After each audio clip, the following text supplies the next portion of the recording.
Welcome to the shit show.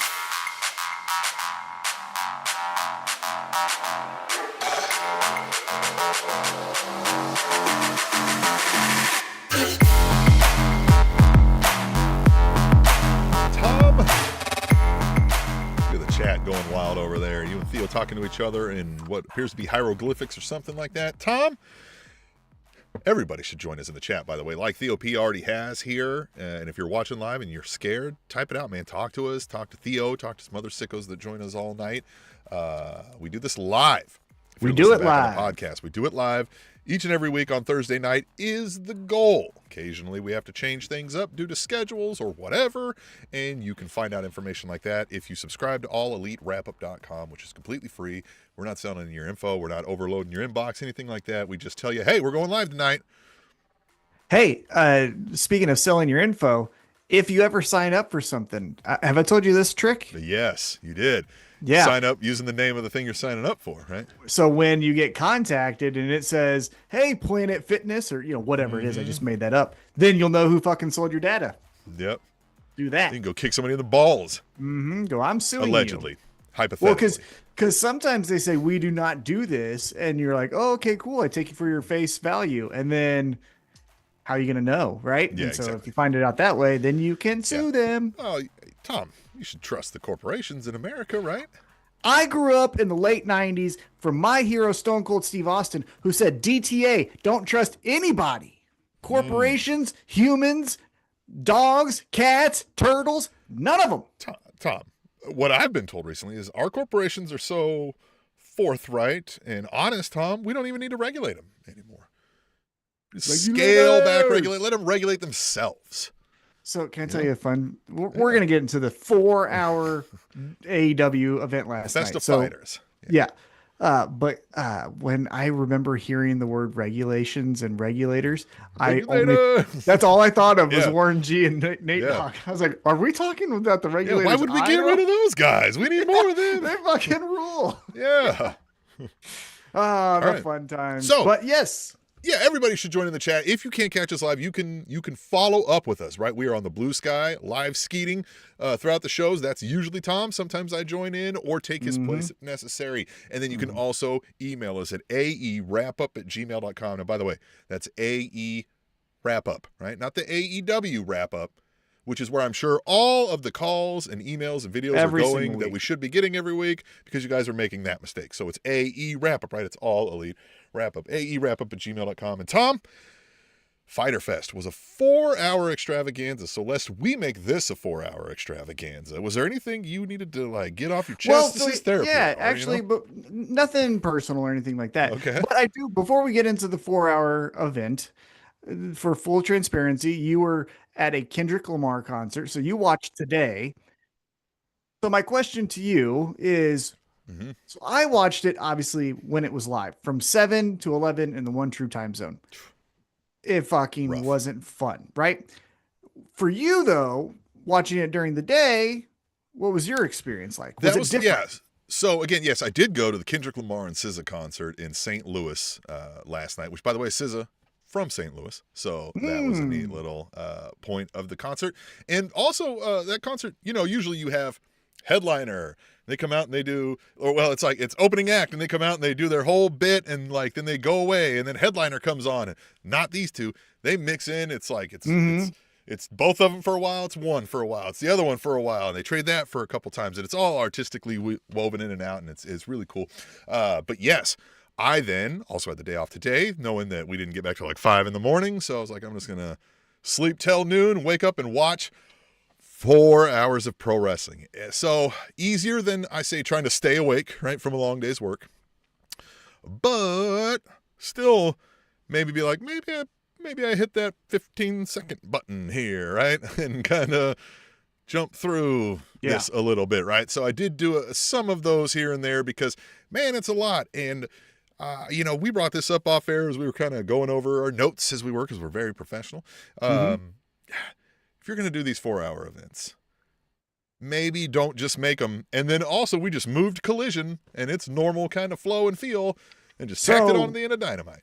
So one thing that I've theorized is maybe that it's not necessarily a bait and switch, but I believe because next week is Summer Blockbuster, another Right. 4-hour AEW Yeah, event. getting a lot of AEW.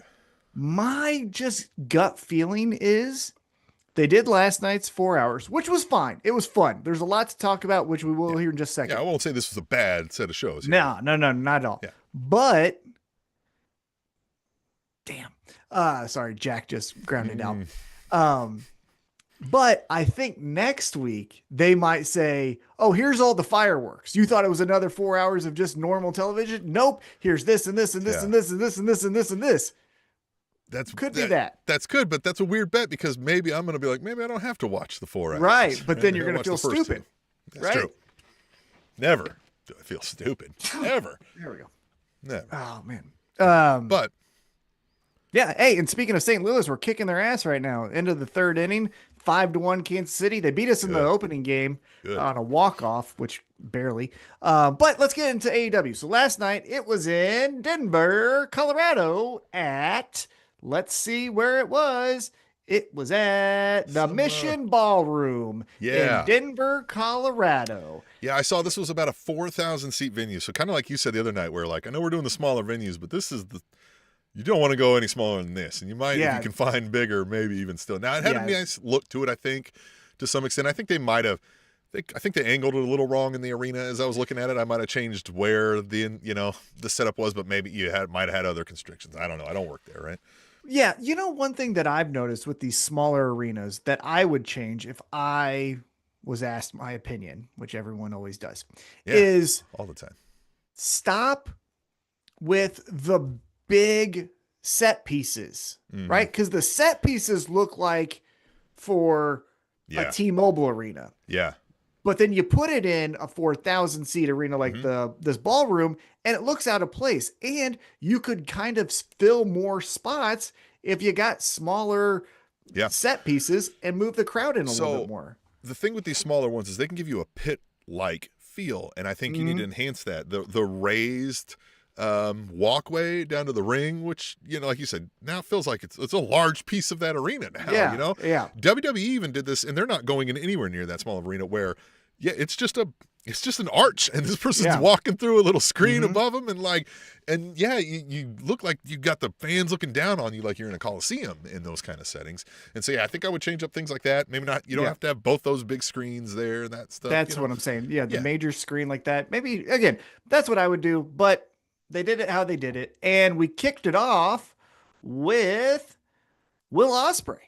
Yeah, and interesting. So he basically comes out and he says, hey, we need Swerve and Hangman basically to work together because the Death Riders. He said, I'm crazy for believing that they, would be a team, but we need it. We need it. And he goes, and by the way, Swerve, I love you.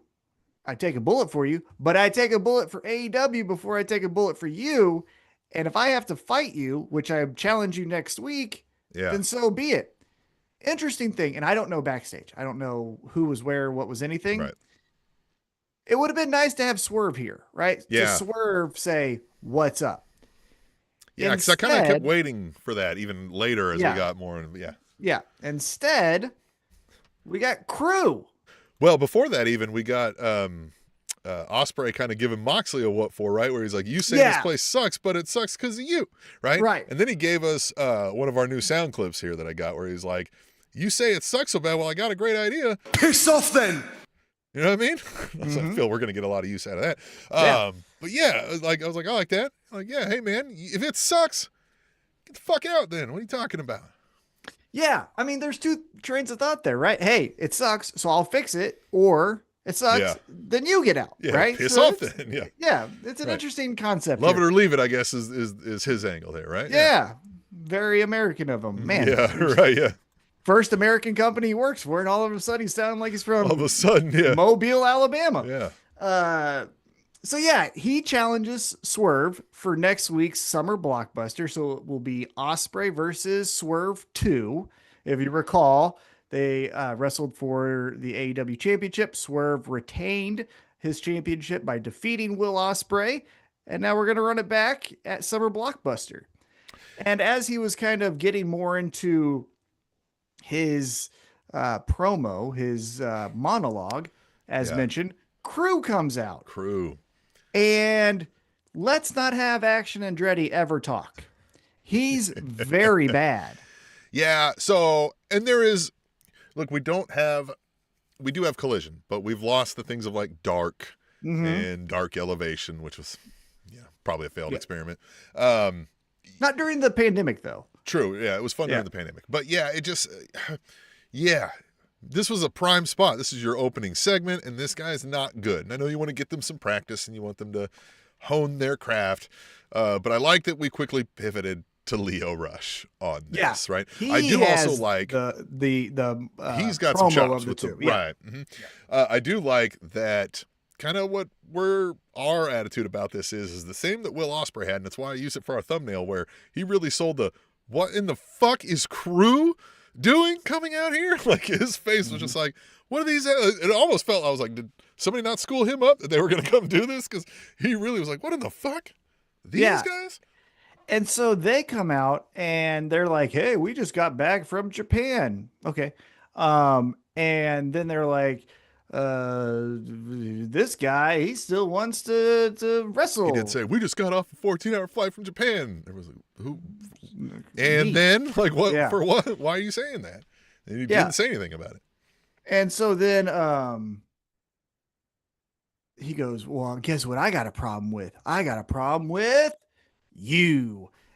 And Ospreay's like, "Okay, sure. Yeah, you want to fight? nerd. Like, I don't care. Yeah. It's fine with me." And Piss off then. And then they have Also, a match. why was Ospreay wearing a golf hat?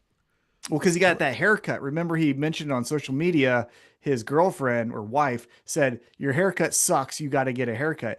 I'm gonna bet he was like, "All right, man, I'm not confident, so I'm gonna." People had been railing him online that like they were like, "Your hair was fine, and you looked like a '90s bowl cut gone bad." And oh like, yes, yeah. Before he people got were like, haircut. "Go back to," but I thought it looked like he went back to it. Mm-hmm. But he was hiding it with a hair. Maybe he was in protest. He was like, "Fuck it," but he's out there in a Cena hat.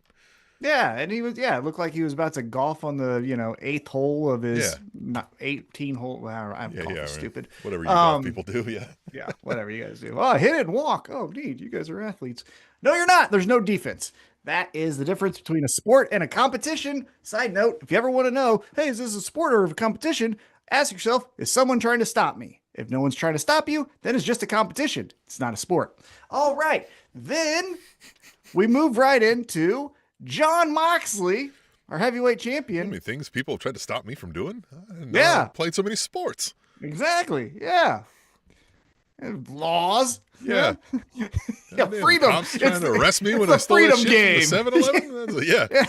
Freedom game. Huh? Yeah. I won. Nice. Now the game's over. I got home. I like this. Yeah. I'm quite the sports enthusiast. Yeah, exactly. So then we get Jon Moxley, our heavyweight champion, taking on Mark Briscoe. Mark Briscoe said, "Hey, last week you choked me out. My kid said, Dad, are you a bitch?" Yeah. And he said, "No, I'm not. So I'm gonna fight it looks you like again." they made him do he made an online promo this week where he went over all that same stuff, and it looks like they made him run back a really condensed version of it. Well, right? I think it was the same Mark Briscoe a one. little. Yeah. I think it was the same one, but then they edited it. I think it was the one you saw, but then they did say 90 seconds or whatever it was. Good stuff, but interesting that maybe not to jump too far in the gun here, but kind of in the same way, right? Where he essentially got the ref had to call it, gets choked out. So this is where everything should matter, right? Mm-hmm. The clip that I was telling you about that then you later shared with me from the South Park guys, where if you're saying and then yeah, it's this happened, so then this. Yeah, it's therefore this happens, or this happens. But this happens, exactly. Right? Yeah, but if you're just saying and then, right? It's a therefore or a but. Yeah. So my hope is in this match, Jon Moxley, Mark Briscoe, there's a good old fight. There are some shenanigans, right? Yuta gets involved. Obviously, Marina gets involved. Jon Moxley, go ahead. We got praise for our hell yeah, we did. Our influence of this. Yuta sucks. Yuta sucks. Yuta sucks. Yeah, there's not many things Denver does right, but they got that chant right. Yeah, good job, guys. Way to follow our lead. just like you do in the AFC West division.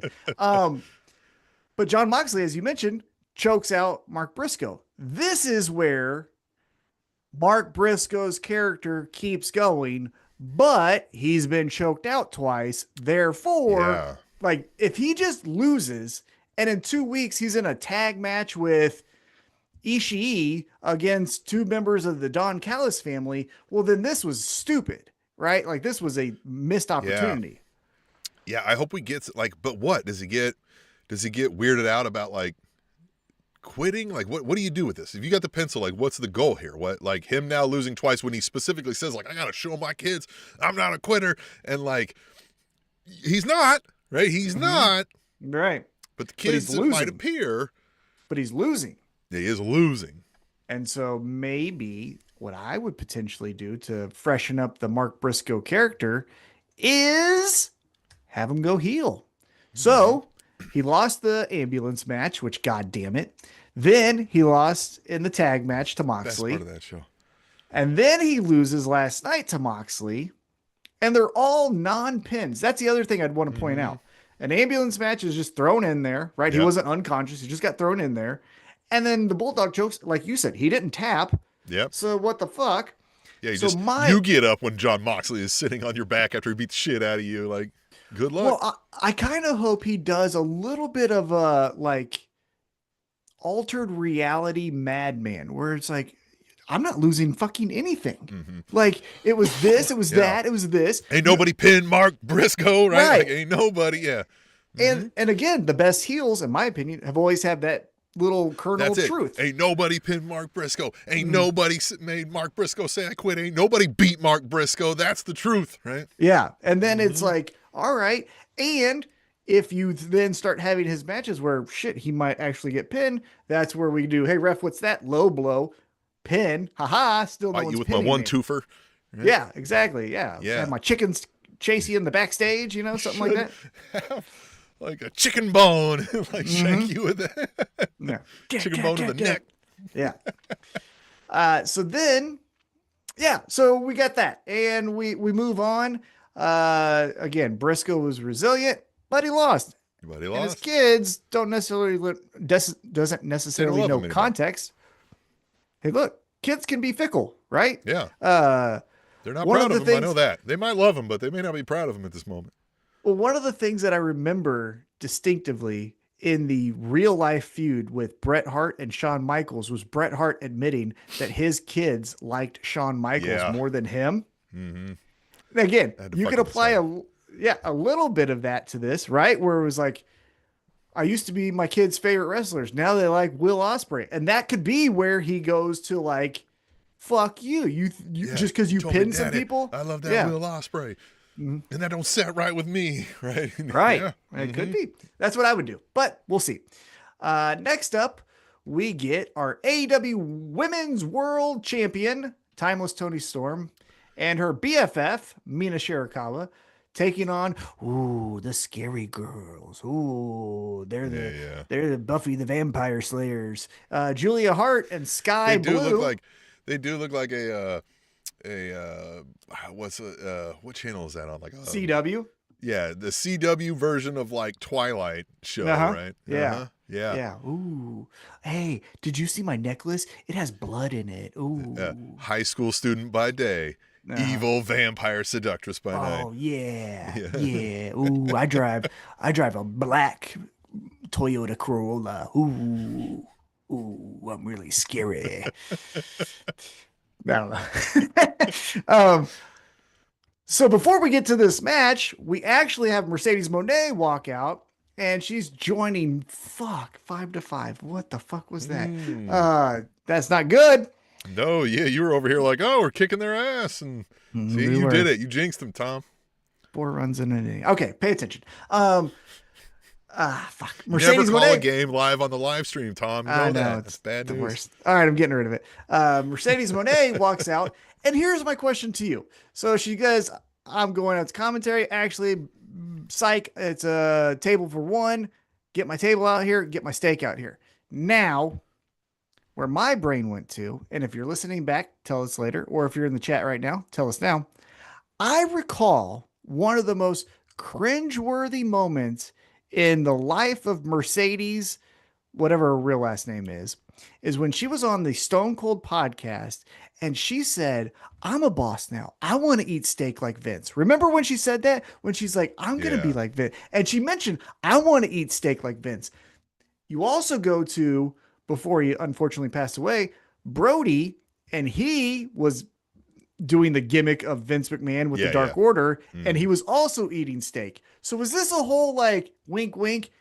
Probably. I'm kind of like Vince.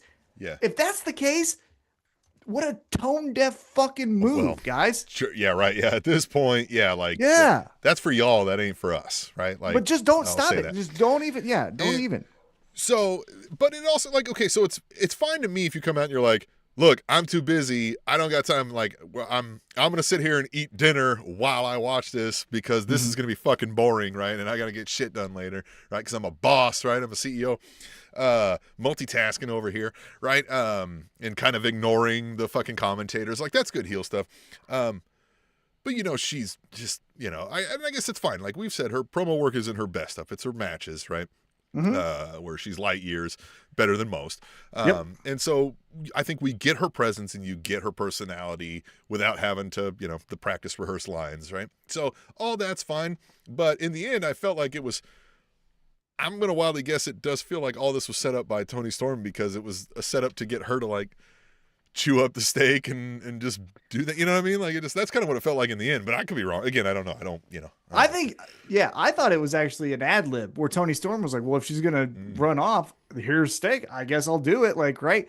I think it was, again, just me. And this comes from a place of not liking her. So admittedly, but I think it came from a place of, oh, I'm Vince McMahon. You know what Vince does? This. So I'm going to do that. And I'm cool. And does he do, like, does he sit back there and eat steak and like watch the wrestle and stuff? Like he might. Yeah. So, and that's fine. Again, I think it was fine. You did put on the blue sky though. It's wild that if you watch these two in the same segment that you would come to the conclusion that like Mercedes should win this. Yeah. Everyone is saying like, it's the right move. Who the fuck says? Yeah. Someone tell me who says, because here's the thing that I'll say. Everyone in 2015 would tell you Mercedes needs to be pushed to the moon. And I would have agreed with you.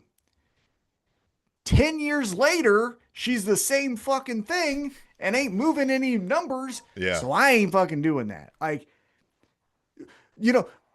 even though I will, personal feelings aside, when CM Punk came into AEW, you saw those fucking numbers all across the board go, right? Yeah. Not with her.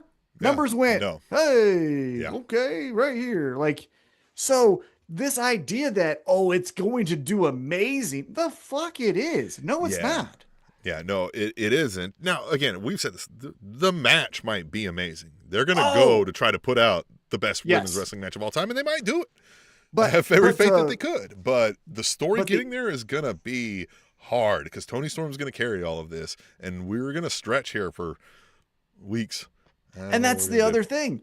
So, okay, let's go with what the general thought is here, is that Mercedes will beat Toni Storm at All In, right? Okay, who's she going to feud with next? Yeah, who should bring down the great Mercedes, right? Or is she going to elevate? Tekla now, but like we're going to... But like, who is she going to elevate? Because who has she elevated since? Willow was as hot as a wrestler could be as TBS champ. Still is, top level. But what I'm saying is like, she didn't get like put into the main event picture after her loss to Mercedes, right? Yeah. Nope. Chris Statlander is just hanging out in the back. Hanging out. So they keep trying to do something with her, but it didn't really. Yeah, I know. So that's where I'm saying. And again, breaking kayfabe for a second, we know that Mariah May has left the company and gone to NXT. Well, why is Mariah May such a big star? Yeah. She had one fucking story in AEW. She didn't feud with anyone else. Yeah. To the level, I know she did the Thunder Rosa stuff, but I'm saying to the level of a real feud. It seems like someone elevated her to then get her signed by the competition, which apparently that's what she wanted in the whole first place, which is fine. I don't care. Go over there. Yeah. But what I'm getting at is Toni Storm, we have evidence, brings people up. Mercedes, if you're not Bailey, who is it? Who is it? Yeah. The fucking, is it going to be, that's what I'm saying. Is Bailey going to get out of her contract and that's who we have feud with Mercedes? Cause like, I don't know. It's just, yes. To the point I was making on Blue Sky, you see both of them and you're like, no, that girl, that's the one of the two. No fucking way. Yeah. Yep. I agree with you. But in the end, Toni Storm looks cool in this with Oh, Luther Toni Storm's carrying her great. out, and she's chowing down the steak. And Mercedes, for credit, is just yelling at her, "You have no class," right? Like, Yeah. ew. Yeah. And Mina Shirakawa doing great. She does the little dance with Toni Storm afterwards. I saw a sign in there that said more gay wrestling. Yeah. I like that. That was great fun. sign, yeah. Did you see the Dalton Castle thing I sent you? Getting the boys back. I know. I'm excited. Everybody wants the boys. Everyone I'm loves saying. the boys. I love the boys. Yeah. Of a certain age. Yes. Nothing younger. Yes. I love the adult boys. Yep. There it is. Yes. The The man boys, right? man boys. Yeah. Old man Yeah. boys. Love the man boys. So now Julia Hart, Sky Blue lose, but there's still the brooding. Ooh. So I wonder what, honestly, after this match, you know what it made me think? And there's another thing later on in the show that solidified my thought here. Again, Tag team titles. tag titles. Julia and Sky Blue as your tag champs, Yep. women's tag fucking great. Yeah, I think we're getting it. And we get Tay Mello to come out later too, and we're combining a title again. Not too many spoilers here, right? But yeah, I think it's happening. I think we're getting there, right? That's why we're also getting some new women, additions to the roster and all that sort of thing, and bringing some back. Yeah, I think we're headed that way. 6'5" motherfuckers. Next. Oh, brother, it's the top of the fourth. Okay. We got some Jesus Christ. offense. Okay. Yeah. Bats Yeah, are that's swinging what- today. Huh? Yeah, that's what I'm saying. Yeah. Next up, we get MJF and Will Ospreay confrontation. So it starts off with Will Ospreay, right? Lexi Nair, hey, you're facing Leo Rush later tonight. That's kind of cool, right? Yeah, excited about that and excited about this Swerve Strickland thing next week. And then MJF goes, hey, brother, what's up? I think you're fucked because you know you can't beat Moxley. That's why you're wanting the Cowboy and Swerve to join forces. But if Hangman wins, what happened last time you faced Hangman? You fucking lost, loser. You lost because you suck. And this was the most interesting aspect I felt. So then they kind of start getting their chests, peacocking to each other, right? And MVP walks in and goes, hey, Will. Because he said something about his kid, right? He was like, Oh, yeah, "Hey, yeah. How's your son Henry?" And he fucking, Yeah. you bitch. And that's what it was. He's like, "Hey, man, Mr. Ospreay." Yeah. Yeah. And then you see Bobby, then you see Shelton. I think this is the most interesting part of the whole thing. I feel that it could be very intriguing if we have a wrinkle in the MJF character who I, dance the beat of my own drum, all of that stuff, then has to do I listen to MVP now, right? Because even when he was friends with Adam Cole, he wasn't doing things, but it was his decision. This obviously was MVP saying, we're not doing this, and MJF going along with it, right? He didn't ask for the Hurt Syndicate to bail him out of that situation. That would be interesting. If we start to go down this road of MJF always wanted to be in the Hurt Syndicate. Now that MJF is in the Hurt Syndicate, he learns that MVP controls every fucking move, right? Shelton kind of tells you in the back, hey man, were you able to go out last night? Yeah. Like, you know what I mean? Yeah. And then you start to get a different picture of MVP as like a, overlord of the Hurt Syndicate. That could be interesting. Could be. Yeah. But for now, again, MJF, Will Ospreay, they have a confrontation, and it ends with Bobby Lashley straightening the shirt of Will Ospreay and then walking off. Okay, neat. Because I'm going to tell you why I got aggravated with that, because we go right into the next segment, which is the Hurt Syndicate comes out. And so it's Shelton Benjamin, Bobby Lashley, MVP, MJF. They're in Denver. If you don't know, Bobby Lashley lived in Denver for a while. He has a mixed martial arts gym there. It's a American Top Team affiliate. If you remember American Top Team, remember Dan Lambert? Yep. That guy. He's in business with that guy. It's American Top Team out there in Denver. And then he moved because Denver, Bobby Lashley's quote, is too woke. That's a real thing he said. And he went to, I think it was Dallas. He went to Texas. Weird. Yep. I was just about to ask. I was like, he's in business with Lambert, but that makes sense then. I guess if he thinks Denver's too woke, yeah. So here we go. Then he does the thumbs down thing, which someone has said, and I think I reposted it, is like this MJF joining the Hurt Syndicate never got a thumb over more than Bobby Lashley doing the thumbs down, thumbs up, you know? Yeah. But then we get MJF and he talks his shit and he essentially says Mystico, he's going to wrestle Mystico in 2 weeks in Mexico. That's the original Sin Cara, right? Yes. The one who Alberto Del Rio beat the shit out of. Yeah. He's like, my fucking thumb. He's like, bitch, motherfucker. Fucking weak ass motherfucker. Yeah. That's so great. Hey, I like this idea though that every city they're in, we ask Bobby Lashley, like, what do you think? And he's like, fuck you. Your city sucks. Mm-hmm. I mean, it would make sense that the shirts would sell more, right? If you did the fucking thing, you know? Because you could say Bobby Lashley in your town and it fucking be a thumbs up. Because what happens eventually, he's thumbing everything down and then we get Orange Cassidy back and he's like, nah. Well, I'm glad you brought that up. So after MJF essentially says he'll wrestle Mystico in Mexico in 2 weeks, right? We get MJF.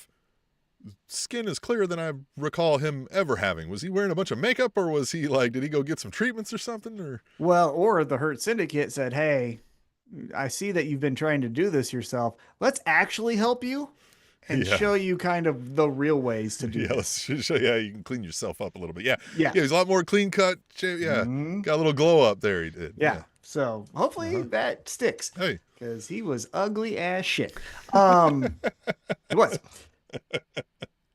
So they're talking their shit, right? MJF is cutting his promo, and then they get interrupted because MVP essentially says, hey, where's the tag teams? I thought this is the best. There's not a tag team in this planet that could beat us, right? So they're interrupted by Commander, Speedball, and Kevin Knight. And this is where I got aggravated putting this together with the Will Ospreay. Commander, Speedball, and Kevin Knight walk out, and before a fucking word can get out of their mouth, MVP goes, oh, it's a Power Ranger, and shit's all over him. Shit's all over him, Yeah, which is fine. They're heels. I totally get that. But we fast forward to they challenge him to a trios match. MVP says you got to earn it.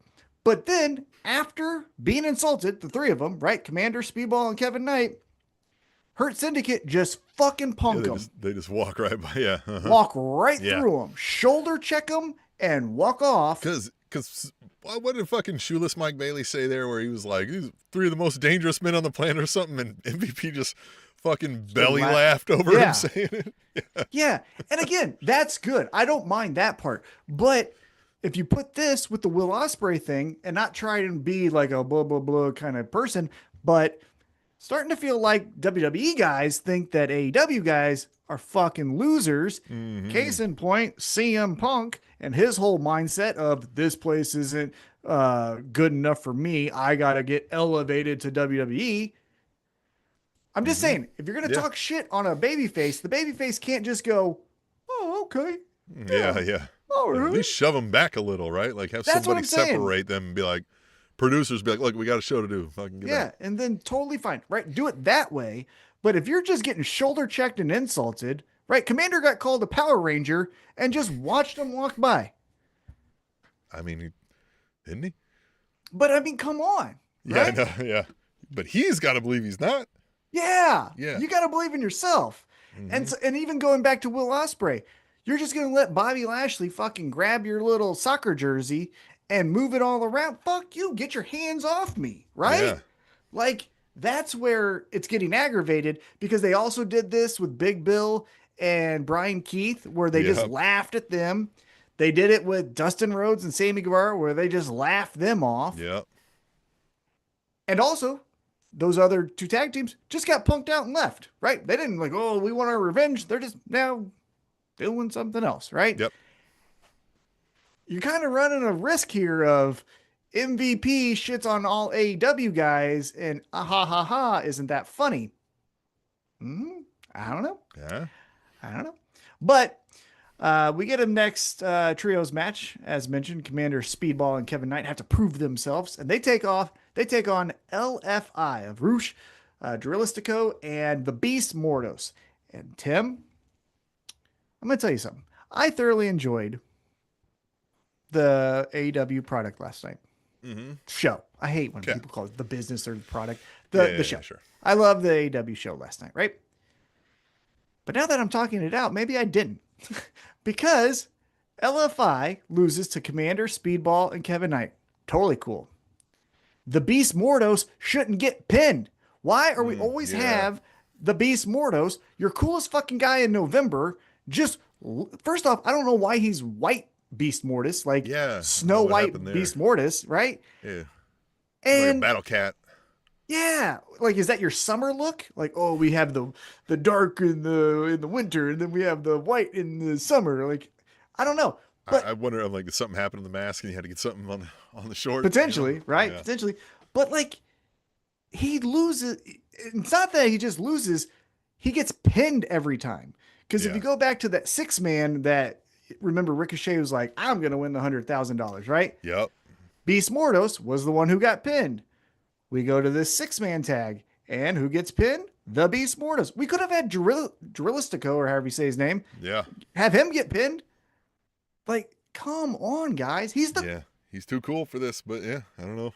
He's like a benchmark. Like, if you were to say, round up what represents AEW, you would, in my opinion, you would grab Orange Cassidy, Darby Allin, Kenny Omega, Tony Storm, some other people too, but then also the Beast Mordos, right? Like you would grab those people to like, that's AEW. Swerve Strickland, you know? You could put that in front of somebody and be like, what is this? And you'd be like, well, you should watch this here. Exactly. Yeah. Those unique characters, like I said, Darby, Orange Cassidy. And then in my opinion, Beast Mordos would get different, like stop being diet WWE, anyhow. So post-match, MVP and the Hurt Syndicate walk back out, and they say, well, good job. We'll face you next week. Yeah. Now, to their credit here, they do get a little bit of, super kicks and clotheslines and all that stuff. But then again, the Hurt Syndicate just walk off. They're just like, yeah. And just, like, they're not even unconscious. You know what I mean? Pro wrestling unconscious. It's like, okay, neat, nerds. Yeah, it's kind of how I felt about it all, yeah. Yeah. So, where are we going? We're keeping it moving. Again, got a lot of shit to talk about. We have Paragon. That's still a group. Join forces with Daniel Garcia. What do you think about that? Well, we said this a little while back. Daniel Garcia has a habit of being nerd adjacent. And these three are some nerds right now. Look, if in the next round of like, oh, these people are going back to WWE NXT, if it was the whole Paragon, like I wouldn't be bothered at all. Nope. I don't, the whole shtick is nerdy now, right? If it ever wasn't. And I just, this doesn't help Daniel Garcia any for me. I don't know. Yeah. If you're going to pair Daniel Garcia with anyone, which again, I think he should just be a single star, but if you are going to pair him up with anyone, first off, get rid of fucking Daddy Menard.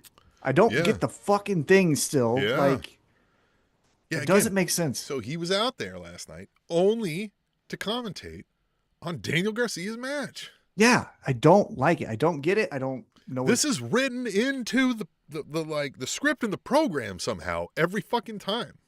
It has a conscious decision from multiple people at multiple levels that it's stated that like during Daniel Garcia matches, Matt Menard have they assigned him to be his like personal, here's how you pro wrestle coach or something? Like, I don't understand what's going on. The only thing that I really hope is that the turn will happen, and then it will feel bigger than what it could have been if it was just like a shotgun thing where 3 weeks so he does it and then they turn, right? Like that's the only hope. But if I were joining, if you had to put a gun to my head and say Daniel Garcia has to be with someone, Kevin Knight, Daniel Garcia, Yeah. right there. Those are two fucking cool guys. Again, you got Kevin Knight, who says he wants to spend his money at Magic City, and Daniel Garcia, who has a shirt where he's doing this dance to women on a like an old sports car. Yeah. We didn't get the dance, though. He was giving it to Don Callis. That was good. But you got Garcia standing next to the nerd uncles of AEW, and then you got Kevin Knight standing next to a goddamn Power Ranger. Yeah, these guys Paragon feel like the middle school principals and like guidance counselors who try to like put on a fucking skit. Talent show. Yeah, at like the talent show, right? And it's just nerdy, but they think like everybody's gonna like, they think it's gonna pop, right? The kids are gonna hit, and it's just like, oh god, yeah, right? Like that's exactly what they feel like, right? They feel like the assistant vice principal and the two guidance counselors. Maybe one gym coach. Yeah. Hey guys. Yeah. Yeah, they're dabbing. It's 2025. That's what they're. Look, I would actually love them if that was their gimmick. Like that was their gimmick. Yeah. Yeah, if they just leaned into them being fucking nerds, that would be so great. But yeah, so they join together. Neat. Next, we stay backstage and we hear from the patriarchy. So Christian Cage, Nick Wayne, and Mother Wayne, interviewed by Lexi Nair. And Christian's doing this weird thing again. Hey, Nick Wayne was out in Japan. Man, he killed it. But he didn't win the whole thing. Yeah. Doesn't that suck? No excuses, though, right? Yeah, he's like, you had a rough go, but no excuses, right, Nick? Yeah, and then he goes, yeah, no excuses. And hey, let's just keep the momentum going. Hey, let's do a match tonight. Mm-hmm. And Nick Wayne cuts him off here, and he's like, okay, cool. The last time you did it, work, yeah. it was Rhino. Who the fuck cares? Sure, do it again. And Christian goes, oh, LOL, funny about that. It's a 4-way, so you don't even have to be pinned to lose your title. Yeah. Bye. And just takes his mom.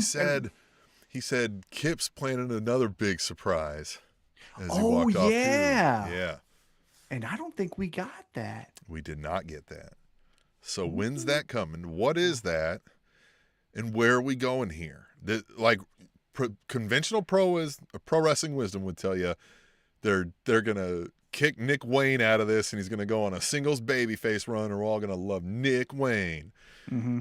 But dirt sheet wrestling knowledge would tell you they've got to get an Edge and Christian run in before these guys can't do it anymore.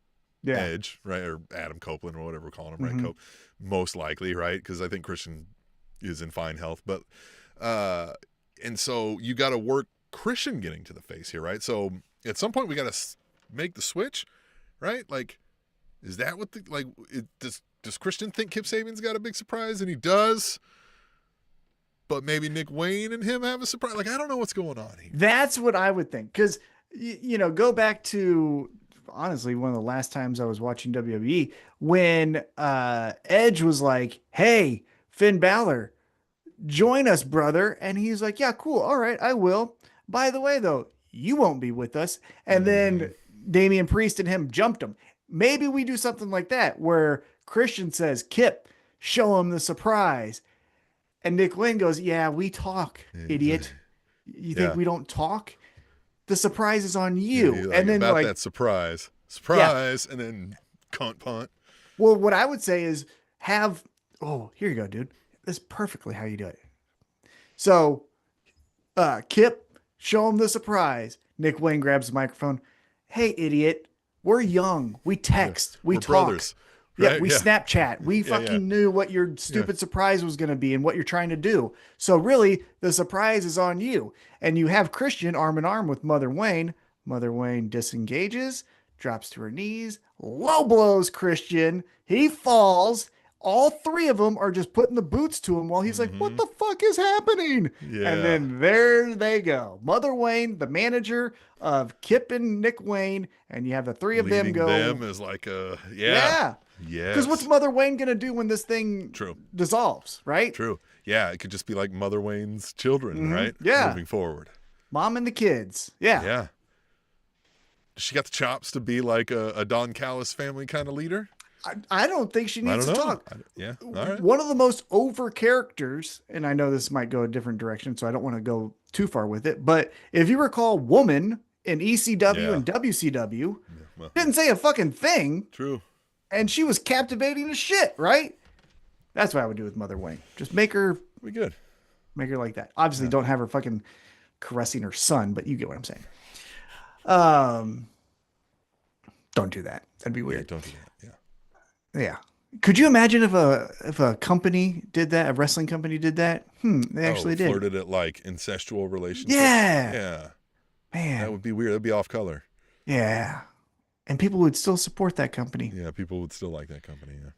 Weird. Anyhow, that's fantasy. Let's get back to reality. Max Caster then does an open challenge, and he's over, isn't he? He's so good. Yeah, he's so over. Yeah, They it's worked. did it. It has worked. They did it. Yeah. And you could tell, I think by like the third, round of the chant, he Yeah. was like, oh shit, they're really doing worked. this. Yeah, this worked. Yeah, he was having himself a good time. And then my favorite part was he's like, all right, Denver, that was bad. Yeah, he's like, that's bad. I'm not gonna lie. Like that was just being honest, but like, hey, thanks for doing that. And then while he's doing this whole thing, I loved how Taz and Excalibur were like, I love how he rhymes Live. Live. Live. Yeah. He said he's very talented. Yeah. So talented. And then he did it again. And Taz, I think, was like, see, did it one more time. Yeah, well, and then like he was like, who can last 5 with the best wrestler alive? He's like, I guess that's a little bit better of a rhyme. Which awesome thing too. That little added extra nugget where it's like, who can last 5? And Powerhouse Hobbs got to 412. He didn't even fucking last a minute. Yeah. Boom. Whatever. Yeah. Cool. Yeah. So Powerhouse Hobbs, and I thought it was cool, comes from the crowd, right? Like does a little bit of a Moxley Death Riders thing, comes down, rips his shirt off, throws him around, beats him up, and wins. And then I think he even said, he's like, get this fucking chump out of here. I think he said something like that after he won. And so now Max Caster 0-12 in these open challenges. And I just love it. It's the best. Yeah. All right. We keep the in-ring action going, and we Powerhouse have Hobbs. I need some more Powerhouse Hobbs. Like that was good, but like I wish this would lead to something, right? So therefore, right? Powerhouse Hobbs wins this match. Therefore, the only thing I could think, peeking behind the curtain, is I noticed that there were people missing. There was no Renee. There was no Swerve. There was no Samoa Joe. There was no Shibata. Maybe there was no Hook, which could be by design. But like, I feel like maybe there was like an AEW required function, like a, you know how like they'll do or those it was just sweeps? these people gotta, hey, week off this time, Yeah. But I was thinking is like, when like they do the upfronts, right? And they'll have like the TV networks are represented by, like maybe it was something like Maybe that. they were That's on the a media only thing. tour. Yeah, something with that. That could be my only thought. And so they just said, hey, don't forget about the trios champs. Here's one of them, Powerhouse, right? That could be potentially what it was. But more Powerhouse. More. Another guy that I want to see more of is in our next match. It's for the AEW International Championship. It's a 4-way match. It has, how do you say his first name? Mascara Dorada? Nailed it. Yeah. Claudio, the champion, Kenny Omega, and then the guy I want to see more of, Brody fucking King. Yeah. Oh. Yeah. Like that's Again, these are these moments that like you could show people videos of this and they'd want to see more, right? And Yeah. That's another person who looks, I mean, I know that Aleister Black now is back into WWE, but that's another person in Brody King who you could say, like, doesn't this look different than, Hulk Hogan and the people that you grew up with? Yep. Don't you want to see that guy? Like, that's what I think. Yeah. People love barking too. Oh, it's the best. People love barking. Yeah. If Seth Rollins taught us anything, it's that a mass number of people are fucking dumb and will do anything together.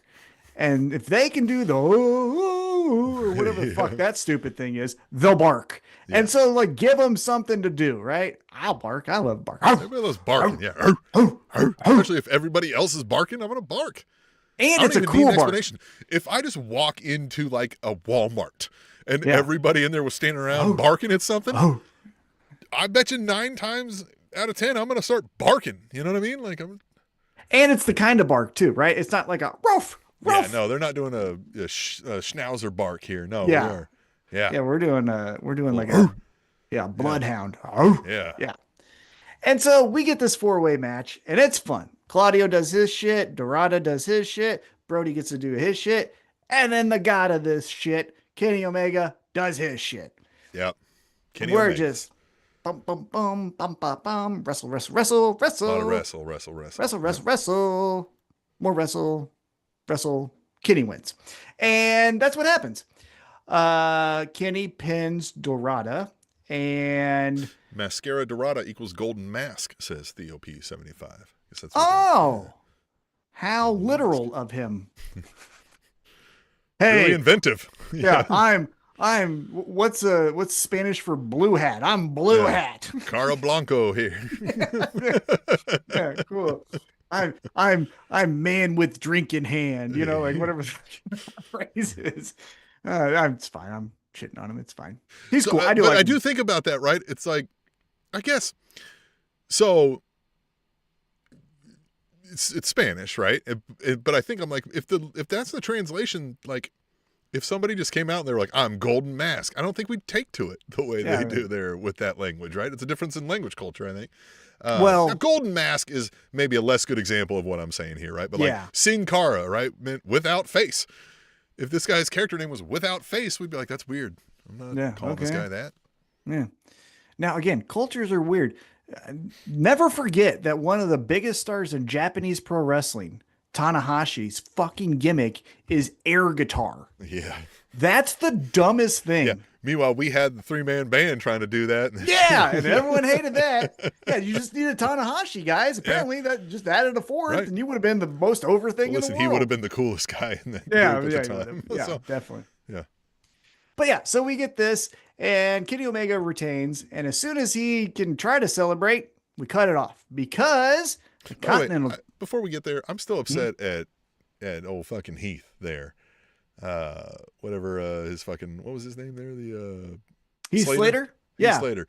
Because he should have got on the juice and got jacked like Jinder and Drew did, and they could have came back as like the fucking advanced Pokemon version of the fucking 3-man band. Yeah, Rock Hard. Oh, they could have been called Rock Hard. Yeah, it just could have, you know. Sorry, Juice Robinson, but you know what I mean? And then be fucking big. 3 milligram band, you know what I'm saying? Oh, yeah. So yeah, Omega wins. Before he could celebrate, we get our Continental Champion, Okada, coming out, and they just such like brotherly fight here. They're just like, ooh, this is my title. Ooh, this is my title. Ooh, look at this. Here's the. I liked it because it was great because it was hey, we know what we're capable of. So where's the line until we actually start like fist fighting? So here's my worry on this. You know, we've seen this happen in Time Over Wrestling where, like, here's 2 rivals who had a historic battle. Now, years later, we're going to do it again. It usually falls a little short, right? But now these 2 talent can definitely make that not happen here, right? Yeah. But I'm just, like you're right. It's going to really be based on how we set all this up. Now, the title thing is one part of this, but it'll be interesting to see how they play out kind of the emotionality of this impending feud here. Yeah, the thing that I hope works in their favor is a little bit of a less is more. Don't try to physically top what you did in New Japan 10 years ago. Yeah. If you can just play a little bit more of you body slam him and then you just talk shit in his face, right? Like those little things. Get the emotional aspects of it, right? Yeah. Yeah. We don't need dive off of the fucking top of the baseball stadium. More fuckery, right? Like things like that where it's like, you son of a bitch, right? Like, make it personal. That's what I would do, not to your point. Yeah. But so they start to get into a little fist fight. Of course, we do the Kenny Omega has a bad stomach. Ugh. You Took, guys know that, probably like, took knee shots that whole match and stuff too. well, Like, but also, don't we know that, like, internal surgeries don't mean, like, oh, it always hurts there. well, they sold it as like the wrong blow to the stomach could end his career in life. I get it. It's pro wrestling. So we need some heightened sense of drama. Yeah, but he can't do the, like he could wear a neck brace, but like he should like always be taped up. Yeah, like DDP, right? Yeah, Just have DDP ribs all the time, you know? Let's get Yeah, some do KT that. tape around his midsection and let's sell this thing. Yeah, no shit. No shit. All right. So we keep it moving and we go backstage and Ricochet. Ricochet says, hey, a lot of shit Yeah. going down here. I'm still watching everybody. And guess what? I'm going to come out later and watch some more wrestling in person. And he didn't hit the word crew a couple times, and we saw crew earlier, and then he comes out to watch other people, so maybe they're not going to do the crew thing, but I think that's a good fit for his little lackeys, but we'll see what happens in the end here. Mm-hmm. If you couldn't be crew, who would you pick? Jesus, I don't know. That's why I was like, once I thought it was crew, I was like, oh, that's fucking perfect. Like, they already fit exactly. Because then, yeah, you're just going to be going around and picking some other, what are you going to go get, Lee Johnson or something? Like, it just, nothing else really makes sense to me, right? It almost has to be crew. Unless you're borrowing something from ROH or something that I'm not aware of. That's where I would go. So crew makes sense in the way that Ricochet says, I'll be your mentor. But then you're getting a little bit into the patriarchy Christian kind of thing, right? Yeah. So you could just lean into typical heel with faction gets to pop you in the head and then hide behind people. Yeah. And if that was the case, I would get the Gates of Agony. Okay. Those two motherfuckers, I mean, just visually look at those two guys, right? You know, like, oh yeah, I know. So you go the other route, get big muscle. Mm-hmm. Just because, well, if you leave the be a little void, Harvey Whippleman-esque. Yeah, a little bit, yeah. Because if you do leave the void of the patriarchy, right? If we're thinking what we are thinking of, this is eventually going to go away. Well, then that kind of dynamic can be filled with Ricochet and crew, but Ricochet can't hide behind crew. You know what I mean? Exactly. Like, no, but they could come in and start doing all the, I'm going to give the guy a nut shot, but he actually throws him out of the ring, right? Yeah, like stuff like shit, that. Right? Yeah. I would, if I had to pick, I would go Gates of Agony, but crew would be funnier, I bet. Yeah, crew would be, like it would fit the current Ricochet gimmick. If that's what we're going to continue doing, 1,000,000%. The ridiculous clothing they could all wear, the places they could be, the stuff. The trios champs. Yeah. If they're the trios champs, I mean, that's all your flips and shit, right? Yeah, you know? That's true. Yeah. All right. Then what do we get? Oh, we get some in-ring action. We get Will Ospreay taking on Lio Rush. And so we get we're on the collision side now, too, right at this point. Like, I think so. I think Kenny it ended with Kenny, and then I think Okada came out to start collision. Yeah. You're right. And then Ricochet said, I'm here in this bitch. I'll be out there later. Yeah. Then Will Ospreay and Leo have the first match of collision. And we get the old wrestle fight, right? Wrestle. Leo held his own here. They made him look all right. Leo can wrestle. I think he's really good. I mean, honestly, the only thing that works against Leo is he's small. Yeah. If he was 6'1", he'd be Ricochet. He's got everything else down. Yeah. He'd be Ricochet. Yeah. Yeah. Honestly, probably more advanced because he can. I know Ricochet can cut a promo, right? Yeah. But that's a more recent development, right? Yeah. Leo's always been able to talk since day one, So anyhow, that's splitting hairs. But yeah, I think the only thing that holds Leo back is he looks like a fifth grader. You know what I mean? Like 5'3" or something like that. Right? Yeah, he has tattoos and he fucking can't ride on the big rides. You know what I mean? It stinks. You got to do it for safety. Yeah, you got to do it for safety. Well, right, it's for his own good. Yeah, so you move aside. You don't get to go on the Timberwolf. So Will Ospreay wins. Speaking of hurting backs, that ride always hurts my back, the Timberwolf. It slings you the fuck around, man. My memory of the Timberwolf is one of my favorite memories in life. Have I ever told you this? Got to go on the Timberwolf, and it was a day off. And I don't know how exactly this fucking happened. Like maybe it happened the day before, but I go on the Timberwolf and 6 rows in front of me is Kareem Rush. Remember Kareem Rush? Yeah. Uh-huh. Yeah. And he's on the Timberwolf. And I was like, oh shit. And now I've seen Kareem Rush a lot. He used to play against my brother when he was at Pembroke Hill and my brother was at St. Mary's. So I've seen that motherfucker a lot, right? And Gerard Rush, all those guys, right? But Kareem. And so we go on Timberwolf, and like you said, that fucking wood thing just cracks the shit out of you and all that. And so we get off the fucking ride. I'm like, God damn, all that shit. But Kareem is crying. And I was like, I was like, why the fuck would he cry, right? And I was with my friend Matt. And I was like, I don't want to say hi to him, but let's kind of eavesdrop, right? Motherfucker got drafted by the Lakers while he was on what the Timberwolf. And I was like, are you fucking serious? I was on the same ride as Kareem Rush when he got drafted by the Lakers. That's fucking nuts. Yeah. That's what I always remember about Timberwolf. That was a fun time. Yeah, he was good too. Left-handed. He played a couple good years. Well, it's fun. Kansas City. I should check it out. Mm-hmm. Come on. But it ends after Will Ospreay wins with Crew beating up old Billy Goat here. And guess who comes out? It's the Hangman. Hangman says, hey, if he has my back, I'll have his back. Hangman is eating all the steaks and lifting all the weights these days too. That chest is getting barreled out. Yeah, well, and you also could be wearing Crew's t-shirts. That's true. He is wearing them. Somebody has to help him get those t-shirts on. It does look like that's for sure. Mm-hmm. So he says, hey, Ospreay has my back. I'll have his back. And then we're getting into some weird territory here. So we all love Hangman. Yeah. Hangman gets cheers every single time. But you know what AEW's favorite chant is?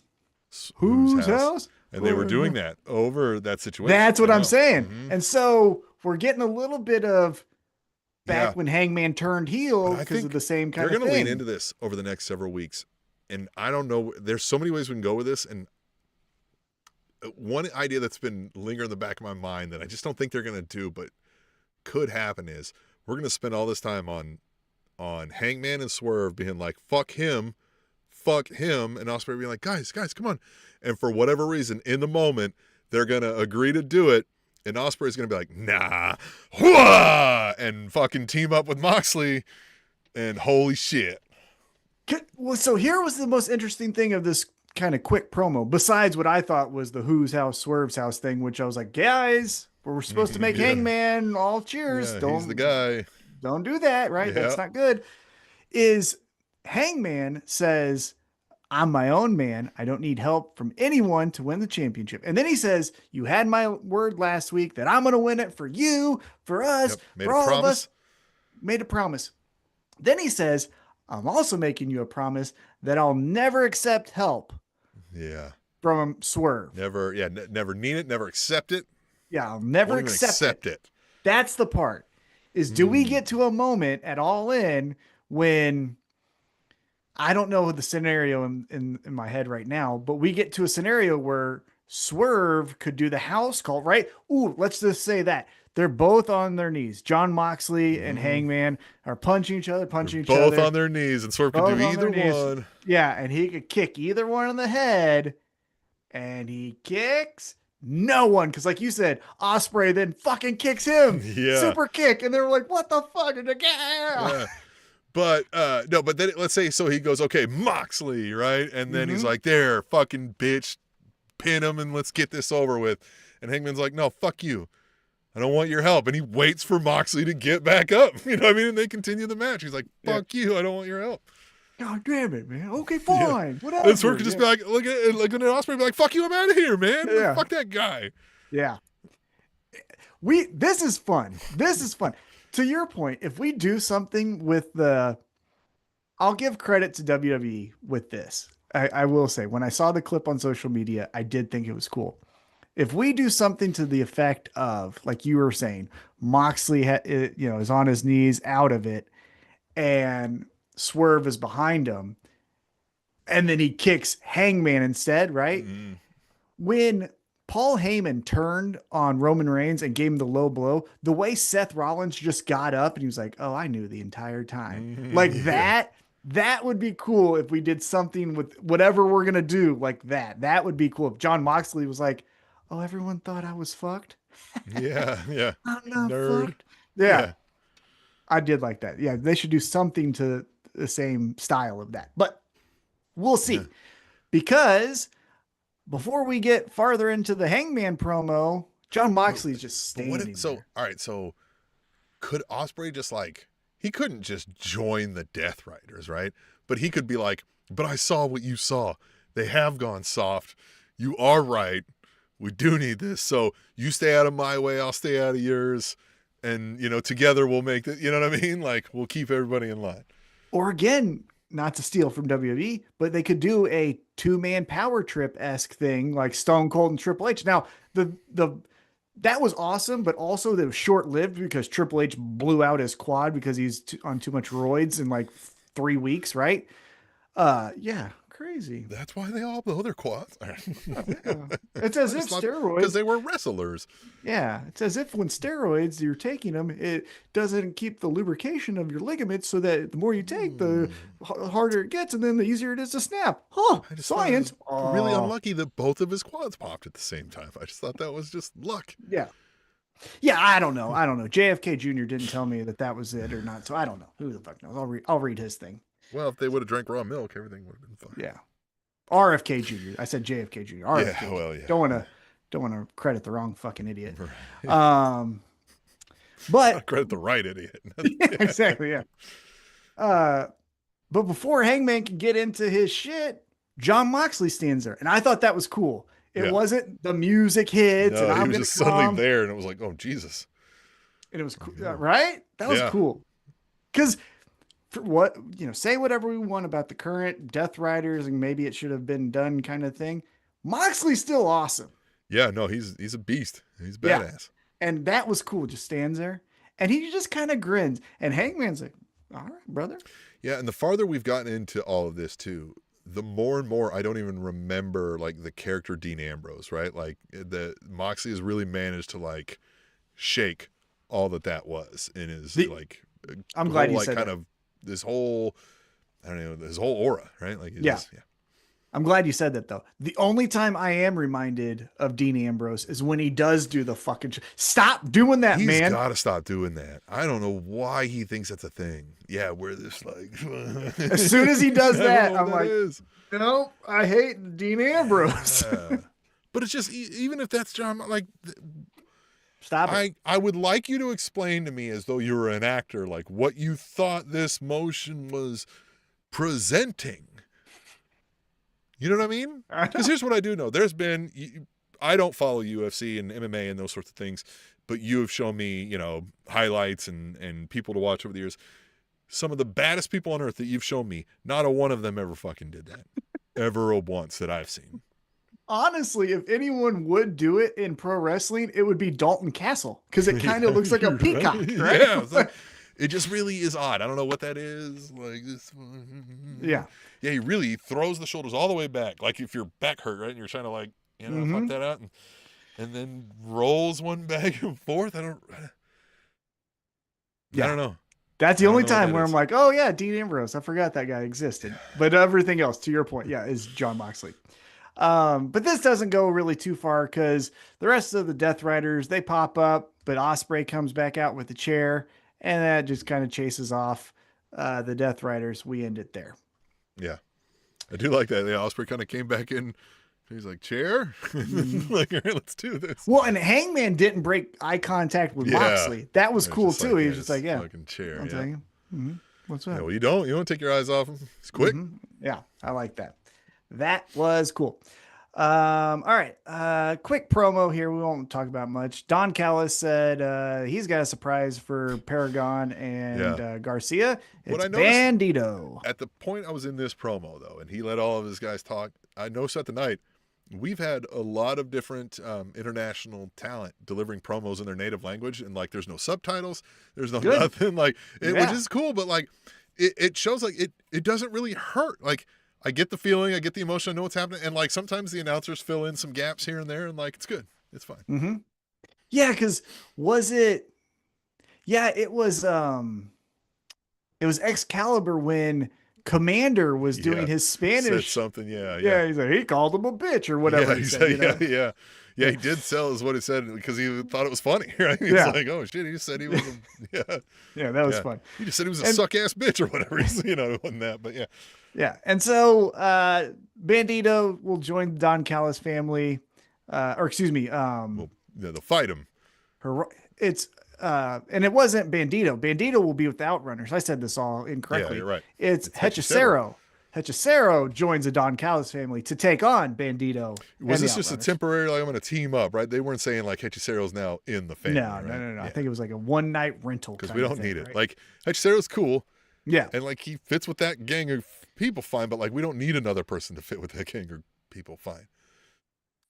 Yes, I agree with that. Although, I would pseudo have him join so that Don Callis can go to Mexico and have Hechicero. So here's what you can do. If right? you do that and you get a bunch of, like, Don Callis can start being like, I have the most multicultural family in AEW, right? Like, we span the globe. We've got the best talent. I mean, yeah, he could say worldwide. International Don Callis. Because I don't call himself Mr. Worldwide. Because he's bald. Mr. International, he could call himself. Yeah, because he's bald like Pitbull. Yeah, he could do that. All right, let's get back on track. We get the best version. Go ahead. If anybody, I don't remember what episode number this is. Oh, I do. It's 305. 305. That's the area code. That's why I did it. Yeah, go back and scroll on your little Spotify or your YouTube here, or on Spanish Announce Table, or not Spanish, All Elite Wrapup.com. Go back to the old Spanish Announce Table episodes. 305. We had Mr. Worldwide on the show. Hell yeah. Because what do you think Pitbull smells like? Fireball. We gotta get that clip. We could just do it all from home. Yeah. What a great dad joke. I love that joke so much. All right. So we get the best version of FTR next, because heel FTR is the best FTR. This is fun.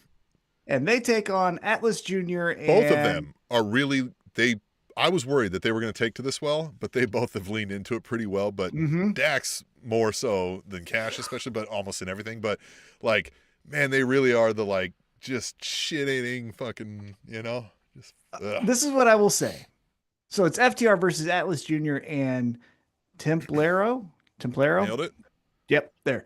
This is what I'll say. I think the better, fully fleshed out heel character is Bald FTR. Yeah.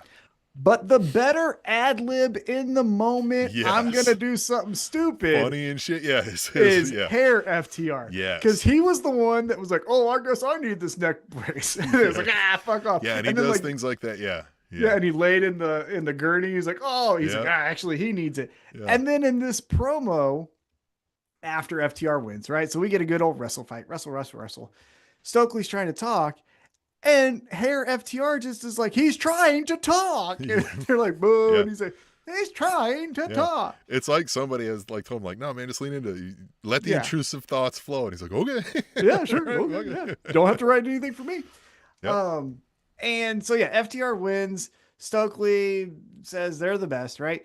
And like you said, Bald FTR grabs the mic, but the crowd just giving it to him, right? Booing him. And then he goes, oh, I guess you don't get anything. Top guy's out, and just walks off. Fun shit. He was fucking with somebody in the crowd there at the end on the ramp when he's like, please fucking jump over this thing, right? He's like, look, I'm a lay right here. Yeah. Fucking please fucking get over here. That fucking ass boy. If I would have done it. I would have done it. They got some security guards there at AEW. We know some of them, Well, remember, one of them could. Well, one of them Flex might have to tackle you down, man. Oh, I'd love to fuck him up. Good. I would do it just to fight him. His little bitch ass and his little make wrestling great again ass. His little views, yeah. Booby Lashley there. Yeah. Boob, I think, is just doing the hustle culture, right? Because hustle culture leans right. I don't think he's necessarily like, again, maybe He's not a I'm, MAGA guy, right? But I he's think yeah. he's just like, you know what? The real men, the David Yeah, Goggins but live in that's not. Texas. But hear me out. I don't think that stops him from voting the wrong way. But hey, Right. whatever. Yeah. Yeah. Yeah. I wouldn't even be shocked if Bobby doesn't even vote. He'd be like, fuck off. I Yeah. don't care. But anyhow, that aside, I'd fuck up that ass boy. I really would. Just motherfucker.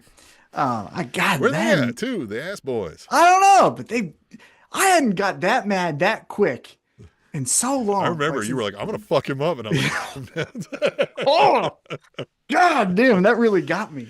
he said the same shit to like everybody going down the line, but you were like, "I'm gonna fuck him." Yeah, because I didn't do anything. I was giving him this. Like, you asshole, no one likes misfire you here. Yeah. Oh, and just the way he said it. Because I think he thought he could kick my ass. Which, LOL, you fucking basketball player. God damn it. Okay. What? Next up, we get. Have you seen what this name is? So it's Kyle Fletcher and Takeshita, and they're starting to call them Protashita. Protashita, but what was Tony Schiavone? No, Nigel kept saying he's like, it should have been Protoshta because he's Takeshita. And he was like, Yeah. Protoshta. And he was like, we'll get there. Yeah. Yeah, I mean, it should be, right? Yeah. Like, that's how it should be. Protoshta. Yeah. Yeah. And they're taking on Los Outrunners and Bandito. And we get some fun shit here, right? We get the old boom, boom, boom, boom, boom. I will say this. It was great to see the Outrunners. They needed to be back on TV because, they've been hit and miss since they lost to the Hurt Syndicate. It is. I'm And, worried we watered down a little bit with the Los Outrunners thing, They've been running that for a little bit. And honestly, so, okay, let's talk about this. So the match ends. Keep those on because this is what I would do. Because you're talking about being watered down maybe a little bit, right? So Los Outrunners, they lost, right? Protashita and Hechicero win. And then we go into the next thing. And the next thing we get is Penelope Ford and Megan Bayne backstage going like, oh, you guys thought like we're just pushovers? And they have the head of Anna Jay, and they just grab her and they're going to bring her out to the front to kick her ass in front of everyone. And Penelope Ford's like, hey, throw her off the fucking... throw her like over the fucking thing. Yeah. Throw her off of it. So Megan Bayne's like, sure, let's check this out. Let's do this why not? Yeah. Whoop. And before she could, Ty Mello, right, comes out. And Ty Mello and Megan Bayne, they kind of have a pull apart. Penelope and Anna Jay were on the wrong side because as the pull apart happens, Megan Bayne is standing next to Anna Jay and Ty Mello is standing next to Penelope Ford. Yeah. But I mean, that's if you had to take two, right? Here's what I was going to say, and I'm glad you have those sunglasses on. So it looks like Ty Mello, Anna Jay, we're running with that cool shit. Also seems like Harley Cameron maybe has a broken nose, probably shouldn't wrestle for a couple weeks. Well, let's not feel the wrath. I'd put Harley Cameron with the Outrunners. That would be a good fit. Because she would know how to pull something out of these guys. Yeah. Well, because she's doing the Harley Graham. They're doing the Los Outrunners. So they already got the silliness. Look, you pair anybody with Harley Cameron and you're going to get some gold. I'm convinced of that 100%, right? But this particularly is an exceptionally well pairing for some greatness. Well, except if you pair her with our buddy QT Marshall, because that shit sucked. Cutie, god damn it. It's been a while. I forgot to call him. Yeah, we were going to get him on the show. Yeah, Damn. Next time. I know he's a loyal listener. Yeah, thanks, bud. Hey, you really ruined it with Harley Cameron. That one time he probably got pissed off. I'm going to listen to these motherfuckers. You know what I mean? And he's that mole when we're like, Tom said that 7 weeks ago. Yeah, it's Cutie. I know it's Cutie. I know it's you, buddy. I know you're... But seriously, how did you fucking ruin Harley Cameron? You had Harley Cameron, and it was the worst version of Harley Cameron. Like, you suck, dude. They're training them up there, Cutie. nightmare factory, more Did like a a good job nightmare with her for as you did with Aaron Solo there, buddy. Yeah. Yeah. The only nightmare is what you do to their careers, cutie. Jesus Christ. It's miserable. All right. Next up, man, this was disappointing. So we're backstage and we're talking to Lexi Nair, and Lexi Nair is talking to Anthony Bowens and Billy Gunn. And I get we were doing a little tongue in cheek because Anthony Bowen says, "Welcome to the Pride of Pro Wrestling Month." Yeah. Okay. I'll give you that. Because, you know, we don't want to necessarily just be like, I'm a caricature of a gay person. Right. But also, we all know because of Harley Cameron and, Harley Cameron. and Anthony Bowens, what Anthony Bowens' preferences are, right? And then he just goes right into 1990s fucking pro wrestler. Yeah. And here's the thing. You know, we were talking about, don't do the 5-tool player, do the Pride of Pro Wrestling. Lean into that. You got time later to get the 5-tool player if this doesn't work out. But, like, especially now in hindsight, knowing that, like, yeah, Pride Month was coming up in a few months. Like, this could have been a big, you know, a thing big deal. For them, I think. Yeah. Especially especially the first week of June, you could have had him on. Obviously, he was there. Could have had him on the card. Yeah. You know? Yeah, and you could have built all this time that he's come back. If he would have been the Pride of Pro Wrestling, we kind of made it a thing, right? And again, like I'm not like you're saying, I'm not advocating a caricature of gayness, right? Like just a prideful, proud athlete, right? Who talks about his pride and that, and kind of carries that banner, right? And then we would have had this for this moment.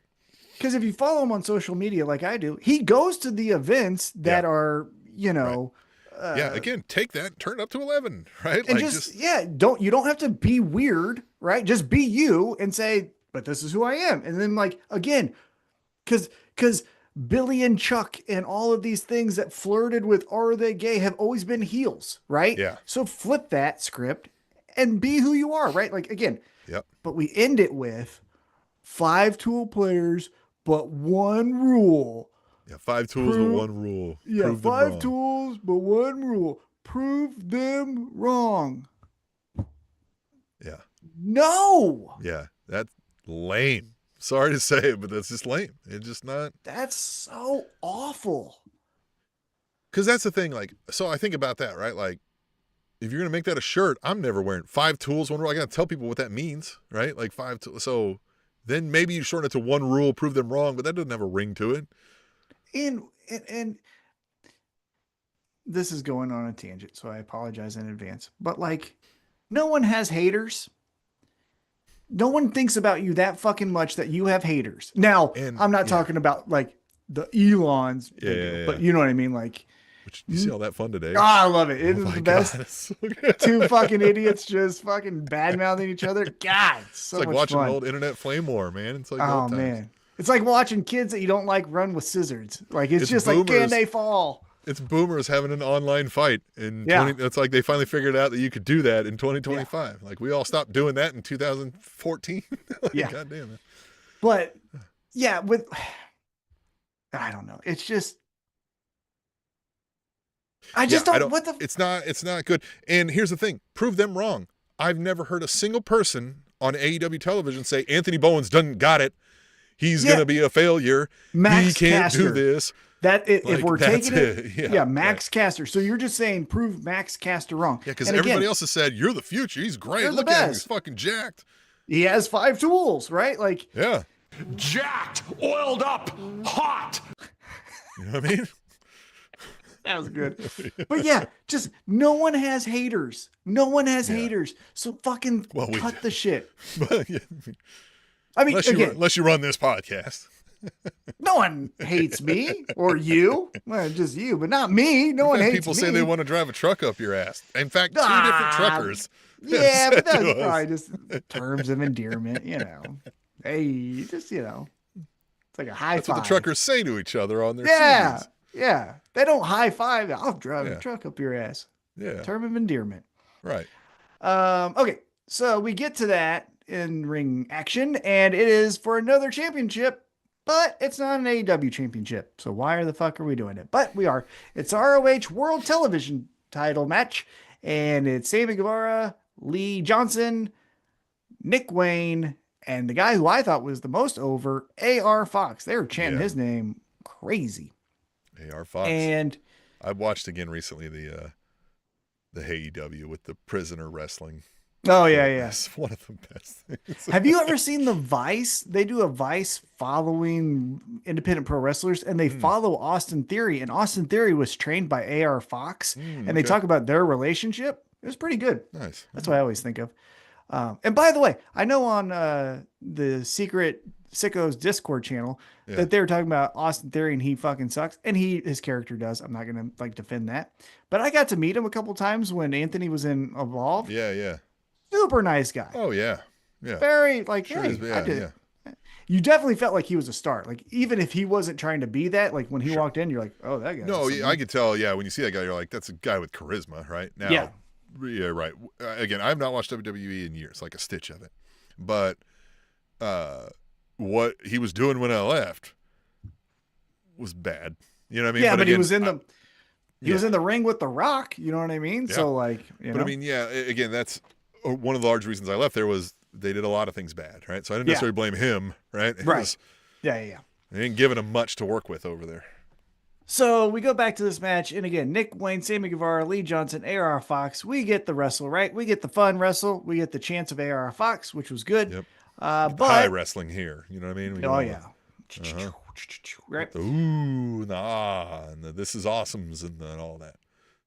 But then Nick Wayne decisively wins with the pain driver. We keep having that happen. Nick Wayne is getting victories. You know what I mean? Like he's putting people down. Yeah, and it's not like with Christian grabbing a foot. It's just like, check me out, motherfucker. Nick right? Wayne. Yep, Nick Wayne being Big Dick Nick. Hell yeah, that's what it should be. Big Dick Nick. How cringe would it be if his mom started calling him that? This is my boy, Big Dick Nick. Yeah, she's like, don't you ever say anything to my boy, Big Dick Nick. And everybody's like, would you stop? That'd be funny if he was like, would you stop? Yeah, Mom, she'd be like, well, what? Like I didn't know. Like I put the diapers on you. You know what I mean? Like right, yeah. Her thing isn't sexual. It's just, I know. Yeah, she was like, I don't have eyes. You know what I mean? He's like, Mom, fucking stop. Yeah, but then he's like looking at ladies like, I mean, but you never. She's not wrong. You're wrong. Yeah, that would be funny. Okay, so then after that, we get the in-ring debut of Tekla. Tekla, I think, is what they're saying. Tekla. Yeah. I suck at reading. The Toxic Spider, Tekla. Listen, Tekla, because it's TH, because it's THEKLA. Yeah, Tekla. Tekla. I'll get there. And she's good, right? She's definitely athletic. Went here, and again, they mentioned this. They set her up also with somebody very athletic in the Lady Frost, right? Jim. Oh yeah. And looked good here. I lose some level of admiration for anybody, and this happened when Bray Wyatt did it. When you do that turnover spider thing, I'm like, if I'm laying on the ground or anything, all I'm doing is I'm kicking your hand out or I'm jumping up. Like none of this ever gives you any advantage in anything other than you think it might be like a mental advantage. But why, if I'm again in the kayfabe world, why would I get freaked out that you can do what the human body can do naturally? Yeah. That's the part. Because the part that I did like when Bray Wyatt would do it was when it was in the corner. Because it felt like the ooh wow, right? He would. He was just doing it to like this is it wasn't mid match after I gave you a body slam. Well, then he started doing it, right? Then John Cena became afraid of it. That's when it jumped the shark. But when he was just doing it as like a form of expression, right? Like oh, I'm about to. You know, like not to get weird, but like with serial killers, to get weird. Yeah, exactly. Yeah, when serial killers would do, certain things. Yeah, something was coming out of his body almost, the demon, right? Yeah. Yeah. And so I like that, doing that. But this and when he was doing it towards the end of his career. That kind of looks spiderish. But like, I don't. No. And also, can we stop selling it as scary? But I like it again. That's what I'm saying. Like, what? Nobody would be scared of this, especially some of the baddest people on the planet that we're supposed to believe that these competitors are. So, I forgot what I was going to. Let's just move on. Maybe it'll come back to me. All right. Well, They get a good old wrestle match here. Like you said, Lady Frost, she's a gymnast, so she knows how to wrestle in the ring. And then Tekla, Spider, she knows how to wrestle in the ring. And Tekla gets the victory and kind of makes it look easy. Kind of says, hey. Which is fine. You know, we haven't built Lady Frost up to be anything crazy, right? So it's, you know. I think I saw on Blue Sky that she has not won a match in AEW. I think I saw that. I was like, man, well, that's yeah, good. I couldn't tell you what. The only ones that I remember were always like she was there as the other person was the focus of the point, of the match. Yeah. But Tekla beats up Lady Frost post match, and then the one of one, Queen Aminata comes out and she backs off Tekla. And then Queen Aminata says, hey, won't we fight next week, you dumb bitch? Yeah. Queen Aminata either fell out of her shoes or dropped her shoes on the way in. I don't know if you saw that and had to pick them up on the way in. So it kind of lost it for me for a moment there. I was like, oh shit. All right. Yeah. Okay. Well, you know, oops. Yeah. Yep. And then we get into, that's not a main event. It just was the last match of the night. It's the Don Callis family. That's the thing. This wasn't even a main event for Collision. What is the point of this? I don't know. Yeah. Whatever. Well, you know, sometimes, I can't remember who said it, but sometimes,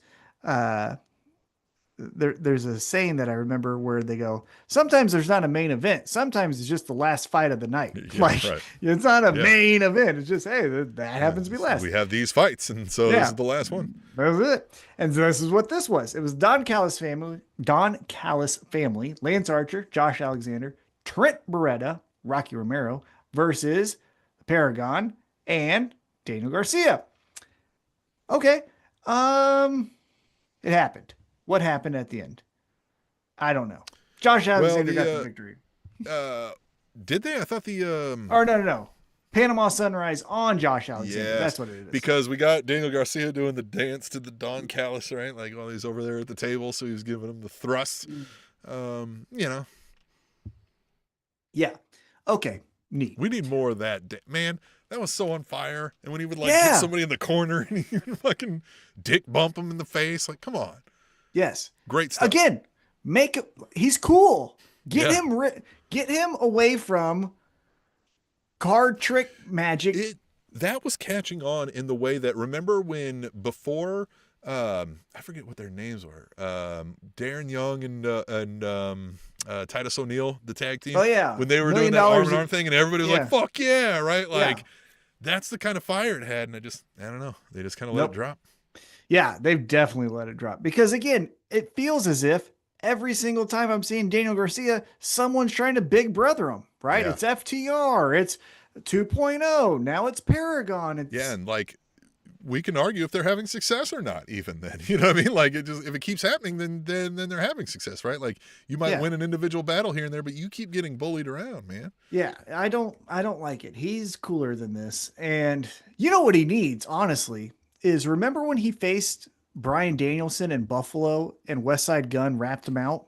Yeah. He needs more of that shit. That's what I mean. Let's put him more in, again, because you're doing the dance, so let's get some cool music, right? Let's get him an individual, like you said, an artist that we can identify that can come out and do for him in big events. Sure they want.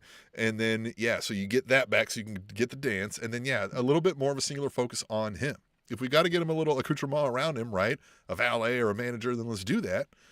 But. And one other thing I would do with him is, again, hate to bring him up this many times in an episode, but one thing that CM Punk did really, really fucking well from the jump is I love Chicago. Chicago. Well, he's from Buffalo. Name another person from Buffalo. You can't. Buffalo, and so I'm a Buffalo kid because they have the sweatshirt. Westside Gunn is from Buffalo. Yeah, you could be like, you think you're going to find me? I'm from Buffalo, bitch. Right? Yeah. Like, or just that's the t-shirt right there. I'm from Buffalo, bitch. Yeah. We could say, all right. I know. We're trademarking this right now. Yep. Trademark. We're right here. It's June 5th, 2025, 8:56 p.m. in the one true time zone, Central Time Zone, U.S. Yep. That's ours. That's our intellectual property. There it is. Trademark. Yep. But that's what I would do. Have him represent. We'll play this at some court someday, and they're gonna be like, "Guys, that's not how trademark works." I don't care. It is. Yeah, it is. Finders. Fuck you, John bitch. Roberts. Yeah. But that's what I would do. Have him own a city because that could make him cool, right? The Buffalo Boy. Well, because there's sweatshirts that say Buffalo Kid, right? Maybe Buffalo's Kids. baby boy. Yeah, Buffalo Kid. Yeah. Yeah. Well, and again, call up Josh Allen. Hey, Josh Allen and Daniel Garcia, the MVP of the fucking NFL, and Daniel Garcia, Buffalo Kids. Yeah. We probably couldn't get Josh Yeah. Allen. Well, he probably can't do it. He's uncoordinated. Fitz will come do this. Yeah. Fitz magic. Yeah. Well, Fitz magic. Yeah. He would do it.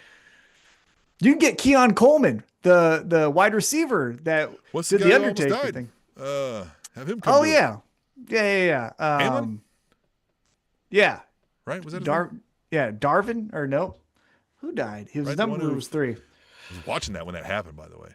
Oh yeah, so was I. I saw it. Yeah, he because that was a big game for the standings. So I think that's why we were watching it very closely because we needed one of them to win or lose. I forget at the time.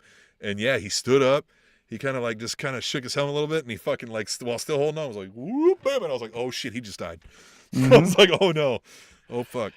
Yeah, what was his name? Damar Hamlin. That's what it is. Yep. Damar Hamlin. Yeah, have him out there with fucking Daniel Garcia, but it'd be cooler than Paragon. Well, Tom, I mean, anything. Yeah. They even found a way to take their uncool gimmick and make it worse with that name. I don't understand. You should have just kept the Undisputed Kingdom and rolled with that. I know, you guys messed around with who was actually running that, but or you could just stay Undisputed. Isn't that a name you could do? I don't know, something. Yeah. But here we tell go. You what, I'm disputing a lot of it. So yeah, me too. Maybe Paragon is a better choice. All right. So this is what we got for next week's 4-hour episode. This one called Summer Blockbuster. We've got Queen Aminata versus It's not Tekla. summer yet? It is. No, it is. It's officially summer. Yeah, I think that happens in late June, doesn't it? No, early June. I think it's right now. Let's look it up. Yeah. Well, no, June 20th.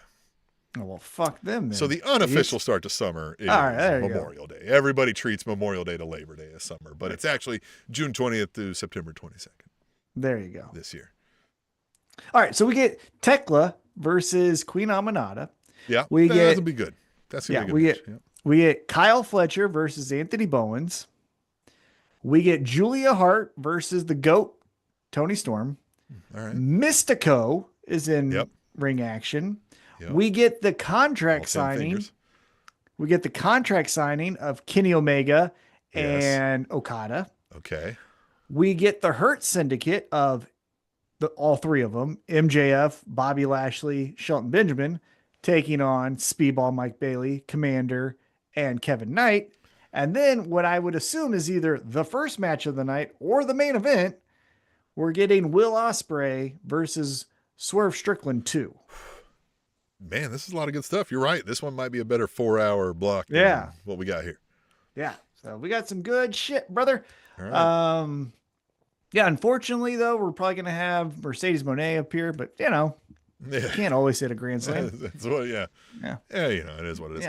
Yeah, man, this was a lot, and we're going to have a lot, and so, but I do think you're right. I think we've set up for a better show next go-round. Not that this was a bad show again, as I said. I think we just had some kind of filler in some spots, but it is what it is. You got to do that sometimes, and so what you got to do sometimes is over the next week here, email us, hit us up on the Blue Sky, skeet at us on Blue Sky. I think that's how the kids say that. And email us, right? aewrapup@gmail.com and catch us live next week. And then we'll just do this again, right? We're going to another 4 hours. Keep it doing. We're doing it for forever. We're on this hamster wheel till death do us part. But until then, piss off then.